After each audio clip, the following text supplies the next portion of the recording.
Wake that ass up. Early in the morning. The Breakfast Club.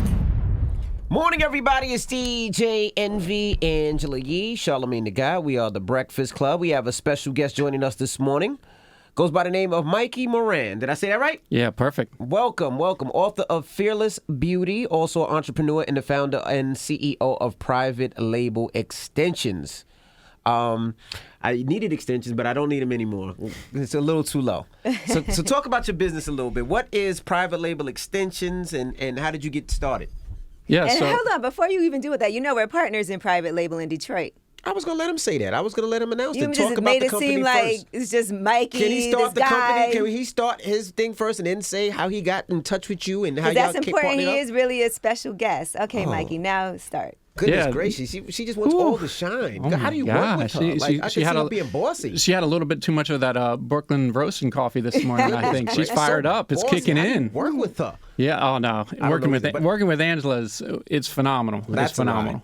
But I'm just yeah, joking. getting That backfired on you, Envy. It did. Nah, Let's talk about Private Label Extensions. How did you create that? Why? And then how did you hook up with Angela Yee? Yeah, so we started with the idea back in 2013, and it was something where we thought we were just going to be online. We saw a big market there. My business partner, his girlfriend, introduced us to hair extensions. So were you dating a girl that was like, hey, you needed some hair extensions? Or you hating a girl that was like, yeah, look, your hair's a little thin? Like, how did you get into hair extensions? Like, was it something that you was, that you've seen? Like, it's one of those things that I wouldn't be like, hey, hair extensions, this seems nice. Yeah, especially when you look at me, you probably wouldn't think that either. Yeah, because it looked like you got a baldy. Yeah, no. So it was just one of those things that it was interesting because there was I felt like people were paying way too much for extensions. Like I was looking at the market back in 2013, and people just paid way too much. So we wanted to do something to have a high quality product, make it affordable, but then also give people an opportunity to get into the business. So we started with something in 2014 that was more of like an affiliate system.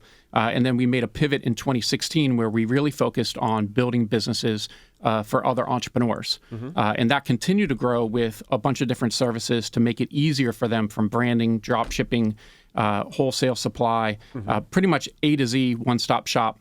And it's worked out phenomenal. I mean, we've created in the last few years some very successful entrepreneurs. We're the back end of a lot of celebrity brands. That's all private label. We don't really talk about it, who those people are. I'm sure you know who they are. Yeah. And it's been phenomenal. Now, I want to, before we even get into that, right, Mikey is a serial entrepreneur. And before he's built this successful business with Private Label, you've had other businesses that actually haven't worked out the way that you expected. Ooh, as a yeah. matter of fact. So let's talk about that, because you actually had a food company, a Thai curry food company. Yeah. Thai curry. Yeah. And once again, you look at me and you're like, you on the Thai curry? yeah, exactly. He's an entrepreneur. Yeah, it was I was working in a Thai restaurant, and everyone was complaining about being able to cook Thai food at home.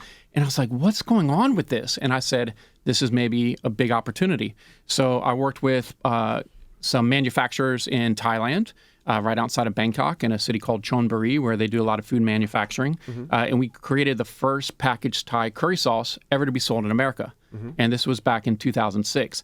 And man, I thought I was like, I thought I hit a home run here. I was like, I was balling it on a budget, but still, like, I thought I was just like the coolest guy ever with this, because I'm in like all the newspapers and media, cooking on TV. I'm in Whole Foods and all this stuff. And then like 2009, 2010 hit, and I think a lot of us went through a lot there.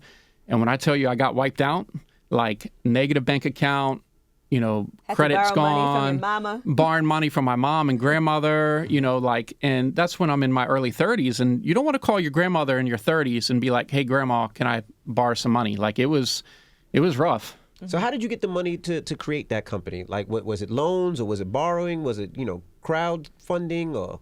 I had actually been working like absolutely crazy for the previous 7-8 years, just trying to save every dollar I could. I basically was just bartending and working in restaurants while trying to find that big idea. I didn't want to get into corporate America, which I love that, because most people would automatically assume it's privilege. When people work hard and you save and you say, you know what, I took that extra shift, I did that extra hour. Maybe I didn't go to the club. Maybe I didn't buy that car, and I saved for my idea. I mean, it wasn't a great idea because it didn't work, but you did what you had to do, and I love that. Just because it didn't work doesn't mean it wasn't a great idea. That is Let's true be too. clear. Yeah, it didn't pop like it should have. Yeah, I wasn't prepared. I wasn't the entrepreneur that I am today. I hadn't gone through all the failure, and I hadn't, gone through those hardships of like, I remember one point, I actually thought about it, I didn't put it in the book, was, there was a point I literally was so stressed out about finances when everything just went down that I didn't sleep for almost 3 days straight.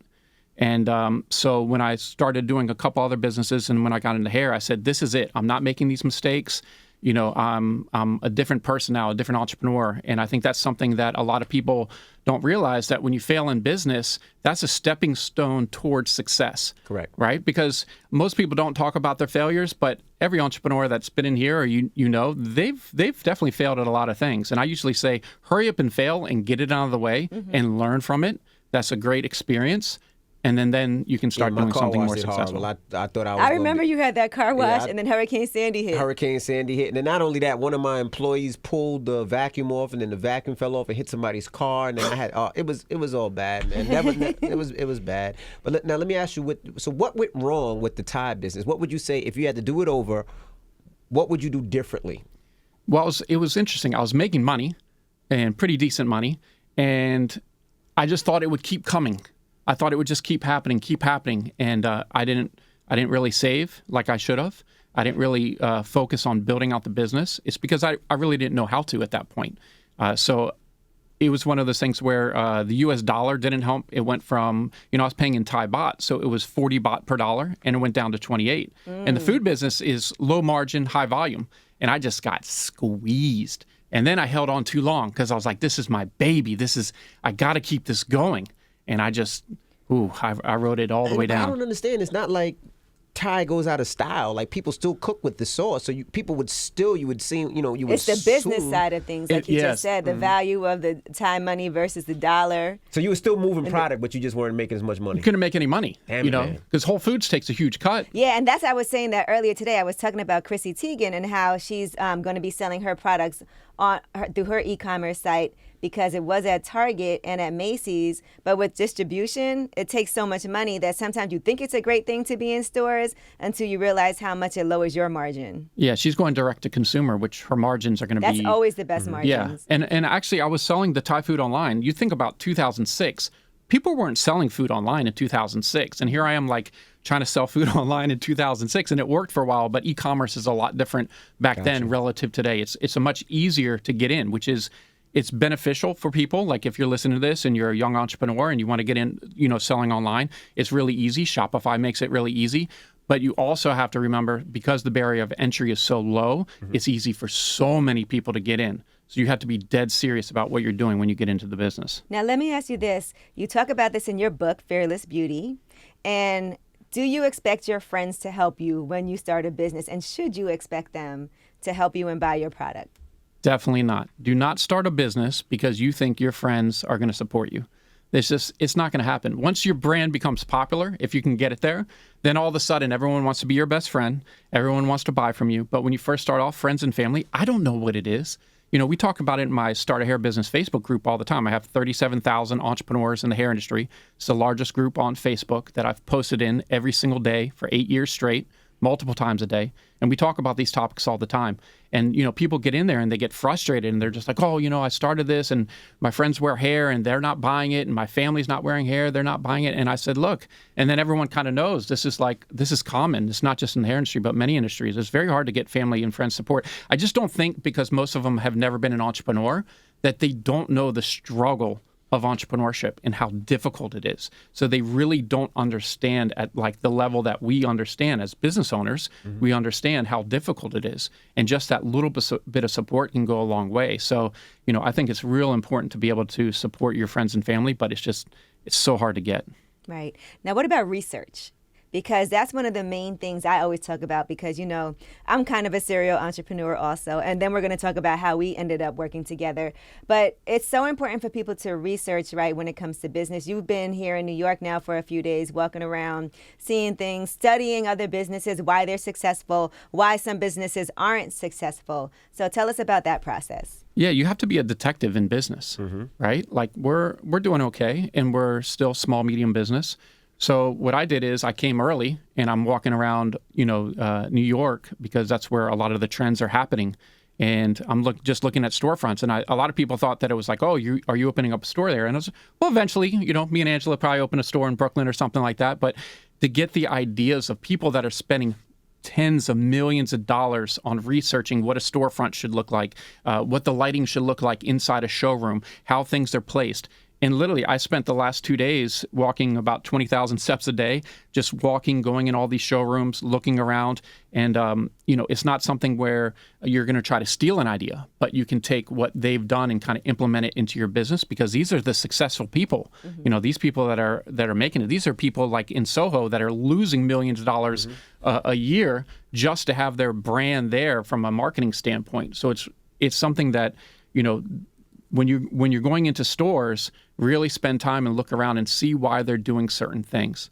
Right. It's like so when you're important. in the supermarket and you're about to check out and you see all those little items It's that are huge. in the front, and you're like, oh, I think I need some chocolate, or I want a little snack. I need some gum for the car. There's certain things that are right there when you're about to check out of stores that it's like little knickknacks. They didn't do that by guess. They know that's of the course. average check it's going up. So it's one of those things. If you can implement those kind of techniques in your business, it works, and the consumer loves it. Yeah, I mean, the research is most important. Even with when I came with my car shows, the reason I do I call it Carcella is because what would happen is you get a lot of people that come to the car show, and they don't stay long. And the reason they don't stay long is, let's say you're with your wife and your kid, and let's say your wife doesn't care about cars. So now she's saying, babe, let's go.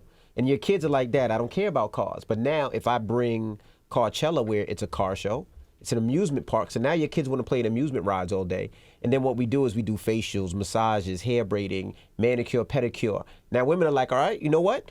You go look at the cars, I'm going to go get my hair braided, or I'm going to go get my manicure, pedicure. The kids are going to be over there gaming. So now you got people staying, instead of staying for 20, 30 minutes, now they're staying for an hour and a half.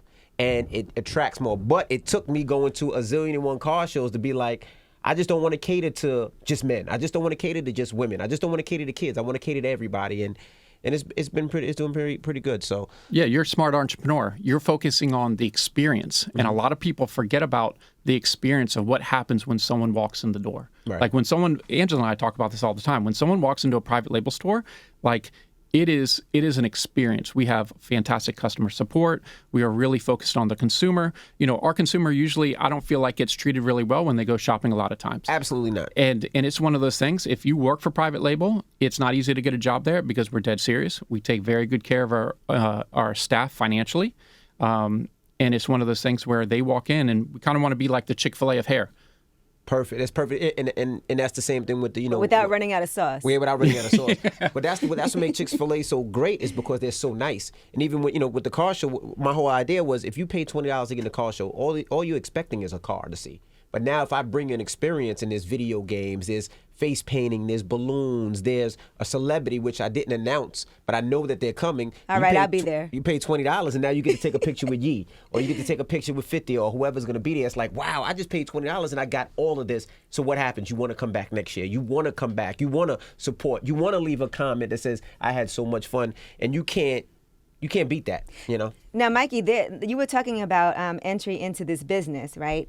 And it has been difficult, even though Black women are the ones who are buying these products, for us to actually own these stores and have this direct pipeline to get the hair. So can you discuss that?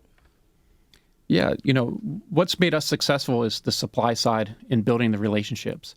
I mean, there's times where, pretty much every day I'm up at 2, 3 o'clock in the morning working with overseas, my manufacturing partnerships that I have, because I'm fighting tooth and nail for every penny, because it's going to end up being, if we pay more, our clients are going to pay more. So we want to have access to the best products and everything else for our clients. And I think it's so important for them to get access, because it's not easy, especially with the pandemic for the last year. It's been really crazy with a lot of the products. So that's why it's been really important for us to focus on making our clients great with great supply. Education, I think, is something that is absolutely crucial in our business. How did you get these connections, though? Like, for somebody that's like, okay, I want to do this too. And I know you have your Facebook group with 37,000 entrepreneurs in the hair business, or people wanting to be in the hair business. But how does a person, how did you get connected? As we started getting bigger, so like as we get more clients, our buying power gets bigger, more people find out about us overseas, and we're really focused on working direct with real manufacturers. So in the hair industry, there's there's a lot of people that say they're manufacturers over line. Just because you live in China and you're a China-based business doesn't mean you're the actual manufacturer. Most of those people are buying from the manufacturers, and they're more of like a marketing company. So what I do is I go overseas, and I've met people where they're like, "Oh, I'm the manufacturer." I said, "Okay, cool. I'm going to actually be in your city. I'm going to be in Guangzhou. I'm going to be I'll in be in your Qingdao. province." I'm going to be there, and we're going to go take a look." And actually, I can tell you guys a crazy story. One time, I knew these guys. I wasn't sure. I was doing business with them, and they said they're manufacturer. They seemed legit. And I actually went to the countryside of China. Not a comfortable place as an American, or just really anyone, to be honest. This is, I'm eating bugs and other stuff for lunch with them, and it's kind of crazy. And I swear they had their sign up, and I think it was they were not the manufacturer. And depending on what guests they're bringing, maybe from another country, someone like myself, they changed the sign out at the place. I think it was like this fake kind of kind of like a fake manufacturer kind of deal, and just they have their own relationships. But we're out of that now. I mean, our relationships are, amazing. That's the toughest thing. Like even with so we do clothes. We do merch at the car shows or do merch wherever we go. But trying to get that connection to get it is almost impossible, right? Because you're speaking to somebody, you don't speak the language. Like there was one guy from India that was giving me great prices. And thank God my physician's assistant is Indian. So I just asked, I was like, "Hey, can you speak to them for me, please?" And she was like, "Yeah, pretty much, Envy, they were a scam. They were going to get you. But you don't know because Imagine how many people get scammed. All the time. Absolutely, because you don't know. It's a language barrier. You're dealing through emails. You think you get a clothes, and then the clothes you get is cheap. And, so thank God, but you have to ask, and you can't be afraid to ask. That's what I realized. Sometimes I have too much pride. But now I just like, I just ask. Like, even if I have a problem with something, I'm like, "Yee, can you guide me here?" Or, it just, you just need to know people that know. And it's not a problem to ask. I ask all the time. There's a lot of things that I don't know. Well, if you're still looking for that manufacturer of clothing, make sure he gets me in contact. I have the guy. See? That's why I said I'm talking like, I'm Mikey talking knows everybody the when it comes guy to for this. So ask like Mikey. you will Just be ask well Mikey. taken care of for this, like 1,000%. Now, being in a 1,000%. relationship, Mikey, how is that for you when it comes to you? You work 24/7. How many private label stores, like actual brick and mortar locations, are there? The fifth one's about to open up in Lithonia, Georgia. All right, so 5 stores, and then obviously you have the online sales, e-commerce business. But then you also have another business, like you said, where you private label for other people who have their own hairlines. So a lot of times you're buying a celebrity's hairline, right? Like let's say DJ Envy has his own line of Lace beard front beards. extensions. Yeah, lace front beards. And so you think you're getting it from Envy, I but prefer pubic braids. you are. Let's do pubic braids. But Envy's really getting it from private label, and then you're over there packaging the products, right, and shipping it out. Right. Is that how it works? Sure. Mm-hmm. Yeah, and it works out great for people because a lot of times, for celebrities, they don't have the back end to do all this, to manage the supply, the inventory. We're talking very expensive products here, so to handle all that it's something. So we've been always tailoring it. Like anything, I'm always looking for that 1%. And in anyone's business, there's thousands of 1% changes you can make to improve your business, which is so important. So I focus on that 1%, and I think we've gotten to a place where we've even created a better package where it's kind of they can come in and we kind of do everything, kind of like how a lot of celebrities with the makeup brands and stuff is very popular. Right. Yeah, so we've like kind of my perfected lashes that. right now, which are, by the way, private label extension lashes. But you do lashes for people too. And Yeah, sure. And we're getting into the cosmetic side, and that's something that kind of just it all fits. Right. That's a tough business because my wife is very into makeup and facial regimen, and she spends an hour in the morning and an hour at night before she goes to sleep, right? Oh, I know. And that's why I think her skin is crystal clear at her age, which is amazing. And I was trying to get into the business, and the amount of stuff to get in the business is almost, for entrepreneurs, is almost impossible. Like to find a doctor, to test it, to do this type of state, and then it's almost impossible. So what would you advise people to do to get in that type of space, the makeup space or the facial regimen space, or even if somebody says, "You know what, I want to create a hairline," how would you tell them to go about it? Hit him up. Yeah, contact me. No, Don't say that because you have 2 million people calling you. That's Yeah, fine, no, you it's all can handle good. it. handle it. We're ready. It's find a private labeler that has figured this out. Is very rare in the beginning of your journey. You're going to create this revolutionary product unless you're some sort of scientist that is specialized in makeup. I mean, you have teams of people that are working on these products regularly. So if it is something skincare, there's tons of other places that you can get this, that they'll private label it for you. It's a much easier start. And then once you kind of get going and you've built up your base, because just because you have a huge following on Instagram doesn't mean you sell a lot of product. Correct. I mean, we've gone through this a lot. People think that, oh, well, I have 5 million Instagram followers. And I'm like, I don't care. Can you sell, like, are they going to buy It has your to be product? believable. People have to believe it. Yeah. I And mean, that's to be a great product, by the way. You have to start with a great product because the last thing you want to do is put something to the market, people start buying it, and they trash you for it. Now no one trusts you. yeah. And we've seen that so many times before that people just think that they can sell anything. Like, you have to be really careful. Test it yourself, really understand it, understand the business that you're dealing with, because you don't want to deal with one of these businesses that they're going to say they do all the stuff. They have no relationships, no partnerships. They don't really, they kind of talk the talk, but then when it comes time to really do good business, it's not there. And you have to be careful because, we've actually gotten so many clients from other brands that kind of started copying what we did back in 2016.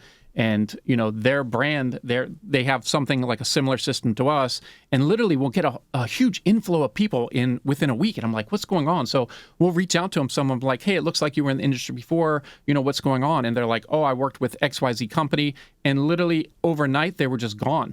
And it's like your whole supply chain, everything else it's gone. Like, it puts people in a really bad position. Right, absolutely.